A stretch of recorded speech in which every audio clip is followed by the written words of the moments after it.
দেশি বেলে মাছের ভুনা একবার কিন্তু তোমরা এইভাবে করে দেখতে পারো।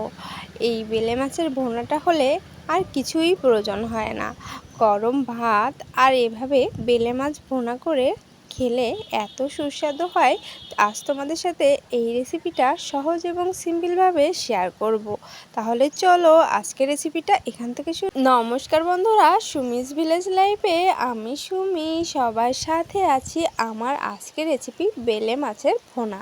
তো এখানে দেখো আমি এখানে বেলে মাছ নিয়ে নিয়েছি। এখানে কিন্তু দেশি বেলে মাছ নিয়ে নিয়েছি। এই বেলে মাছগুলো আমাদের এদিকে খালে বিলে খুব সুন্দর মতো পাওয়া যায়। তো আমি সেখান থেকেই সংগ্রহ করে নিয়েছি। আর এগুলো কিন্তু খুব সুন্দর করে কেটে নিয়েছি। বেলে মাছগুলো কিন্তু জ্যান্তই ছিল, তো সেজন্য ফ্রিজে আর না করে এইভাবে জ্যান্ত মাছগুলো নিয়েছি। এটা কিন্তু কালো বেলে মাছ, এটাও কিন্তু খেতে বেশ ভালো লাগে। এগুলো কিন্তু বেশি বড় হয় না, তবে বড় বেলে মাছগুলো রয়েছে আর ছোট বেলে মাছটাও রয়েছে। তো সবগুলো বেলে মাছটা আমি ভালো করে ধুয়ে পরিষ্কার করে এইগুলো লবণ আর হলুদ দিয়ে মাখিয়ে নিয়েছি। যেহেতু বেলে মাছটা কিন্তু নরম প্রকৃতির হয়, সেজন্য একটু লবণ আর হলুদটা একটু ভালো করে মাখিয়ে একটু সময় রেখে দিতে হবে। তাতে করে লবণ জলে বেলে মাছগুলো একটু হালকা শক্ত হয়ে যায়। তো দেখো আমি কিন্তু লবণ আর হলুদটা ভালো করে কিন্তু মাখিয়ে নিয়েছি। তো আমি কিছু সময় কিন্তু একটু রেখে দেব। আর সবগুলো সুন্দর করে লবণ হলুদ মাখিয়ে নিয়েছি। এগুলো কিন্তু অনেকটাই নরম প্রকৃতির হয়, তোমরা তো আগেই বললাম তোমাদের সাথে, তোমরা অনেকে জানো হয়তো। তো দেখো আমি কিছু সময় কিন্তু এইভাবে রেখে দেব, তাতে একটু শক্ত হয়ে আসবে। এবার চলো আমি কিন্তু সরিষার তেল গরম করে নিয়েছি। তো এবার দেখো আমি এরকম একটা একটা করে ছেড়ে দিচ্ছি। তো লাল লাল করে একটু শক্ত করে ভাজতে হবে, তা না হলে কিন্তু বেলে মাছের মাথা থেকে ভেঙে যেতে পারে। সেজন্য একটু লাল লাল করে ভেজে নিতে হবে, একটু শক্ত করে। চাইলে তোমরা তেলটা এর থেকেও বেশি দিতে পারো। তো আমি আমার পরিমাণ মতো তেলটা দিয়ে দিয়েছি।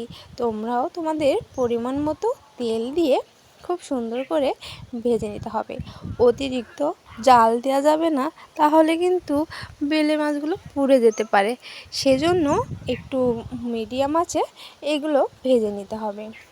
তো দেখো আমি কিন্তু একটু সময় নিয়ে ভেজে নিচ্ছি।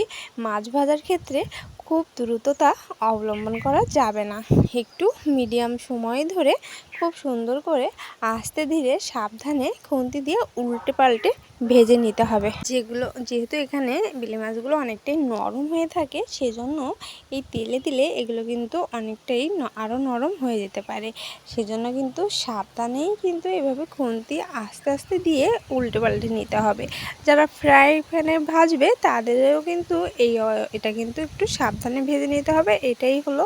আর আমি তো কড়াইতে ভাজছি, সেজন্য দেখো খুব সুন্দর করে কিন্তু আমি ভেজে নিয়েছি, একদম লাল লাল করে ভেজে নিয়েছি। আর দেখো একটা বেলে মাছের মাথা থেকেও কিন্তু ভেঙে যায়নি। তো এবার চলো একটা মশলা তৈরি করে নেব। তার জন্য এখানে দেখো আমি পেঁয়াজ কুচিয়ে নিয়েছি, আর ওই পাশে জিরে, এক টুকরো আদা, হাফ রসুনের কোয়া আর কিছুটা কাঁচা ঝাল আমি কিন্তু জিরে আদা দিয়ে ভালো করে পেস্ট করে নিয়েছি। আমি শিলপাটায় বেটে নিয়েছি। আর এদিকে দেখো পেঁয়াজগুলো কিন্তু ভালো করে একটু ভেজে নিচ্ছি। পেঁয়াজগুলো একটু লাল লাল করে ভেজে নিতে হবে, তারপরে মশলাগুলো দিতে হবে। আমি কিন্তু সরিষার তেল দিয়েই রান্না করছি, তোমরা তোমাদের পছন্দ মতো তেল ব্যবহার করতে পারো। তো পেঁয়াজগুলো কিন্তু একটু বাদামি কালার করে ভেজে নিতে হবে। যেহেতু ভুনা করছি, ভুনা করার ক্ষেত্রে কিন্তু পেঁয়াজটা কাঁচা গন্ধ সরে যাওয়ার পরেও বাদামি করে ভেজে নিয়ে তারপর কিন্তু মশলাটা দিতে হয়। আমি এখানে রসুনটা কিন্তু অনেকটা ব্যবহার করিনি, আমি কিন্তু একটা রসুনের হাফ কিন্তু দিয়ে দিয়েছি। কারণ অনেকটা রসুন হলে তখন কিন্তু এর গন্ধটা আসে। তো সেজন্য কিন্তু ভুনার ক্ষেত্রে একটু কমিয়ে দিতে পারো, আর যদি তোমরা চাও তো একটু বেশিও দিতে পারো। তো তোমরা তোমাদের পরিমাণ মতো মশলাটা কিন্তু তৈরি করে নিতে পারো।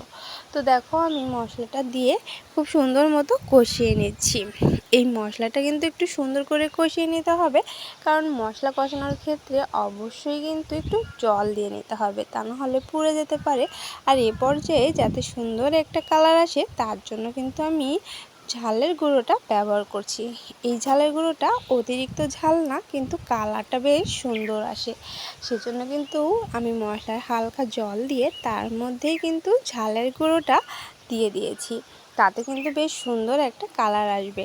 আর যেহেতু আমি এখানে কাঁচা ঝাল নিয়েছি, সেজন্য কিন্তু ঝালটা তোমরা তোমাদের পরিমাপ বুঝে দিতে পারো। তো দেখো, আমি কিন্তু মশলাটা কষিয়ে একেবারে ঝোল দিয়ে দিয়েছি, কারণ মশলার সাথে মাছগুলো কষাতে গেলে ভেঙে যেতে পারে। যেহেতু এগুলো নরম মাছ, সেজন্য এরকম জল দিয়ে জলটা যখন ফুটে উঠবে সে পর্যন্ত অপেক্ষা করতে হবে। এই যে দেখো, জলটা কিন্তু খুব সুন্দর করে ফুটে উঠছে। তো এই মশলা জলগুলো যখন এরকম ফুটবে, তখনই কিন্তু ভেজে রাখা এই মাছগুলো দিয়ে দিতে হবে। তো সেভাবে দিয়ে আরও কিছু সময় কিন্তু রান্না করে নিতে হবে। বেলে মাছ রান্না করতে কিন্তু একদমই সময় লাগে না। হাতে অল্প সময় থাকলেও কিন্তু এই বেলে মাছের ভুনাটা খুব সুন্দর করে রান্না করা যায়, আর খেতেও কিন্তু বেশ দুর্দান্ত হয়। আর বাচ্চাদের ক্ষেত্রে কিন্তু এই মাছটা তারা অনেকেই কিন্তু খুবই পছন্দ করে, কারণ বেলে মাছটা নরম প্রকৃতির হয়ে থাকে। তো এতে কাটাও একটু অল্প পরিমাণ থাকে। তো দেখো, আমি কিন্তু সুন্দর করে ফুটিয়ে নিচ্ছি। আর এই মাছের তরকারিটা খেতে বেশ ভালো লাগে। তো তোমরা কিন্তু অবশ্যই একবার আমার মতো করে রান্না করে দেখো। এভাবে রান্না করলে কিন্তু বেশ সুস্বাদু হয়ে থাকে। তো দেখো, আমার কিন্তু এ পর্যায়ে রান্নাটা বেশ কিন্তু হয়ে গিয়েছে। তো ঝোলটা কিন্তু আমি আর বেশি কমাবো না, কারণ অতিরিক্ত ঝোলও করব না। যেহেতু এই ঝোলটা নামিয়ে রাখলে কিছু সময় পরে আরও কিন্তু একটু টেনে যেতে পারে, সেজন্য আমি কিন্তু পরিমাণ মতো ঝোলটা রেখে দিয়েছি। আর দেখো, একদমই হয়ে গিয়েছে। এবার আমি তরকারিটা নামিয়ে নিয়েছি। আর দেখতে দেখো কত সুন্দর লাগছে। তো কাঁচা ঝালগুলোর জন্য কিন্তু একটা সুন্দর ঘ্রাণ আসে। যখন এটা ভাত দিয়ে মাখিয়ে খাওয়া হয়, তখন কিন্তু কাঁচা ঝালের এই ঘ্রাণটা বেশ ভালো লাগে। তো তোমরা কিন্তু অবশ্যই এরকম করে একবার বাড়িতে তৈরি করে দেখবে। এর স্বাদ কিন্তু খুবই সুন্দর আসে। তো ছোট বড় সবাই কিন্তু এই ঝোলটা দিয়েই ভাত খেয়ে নেবে। তো কেমন লাগলো আমার এই রেসিপিটা, অবশ্যই লাইক কমেন্ট শেয়ার করে দিও। নতুন বন্ধুরা, তোমরা যদি এসে থাকো, একটা লাইক দিয়ে ভিডিওটা ফুল ওয়াচ করো, আর একটা সুন্দর কমেন্ট করে দিও। সেই কমেন্ট ধরে চলে যাব তোমাদের বাড়ি।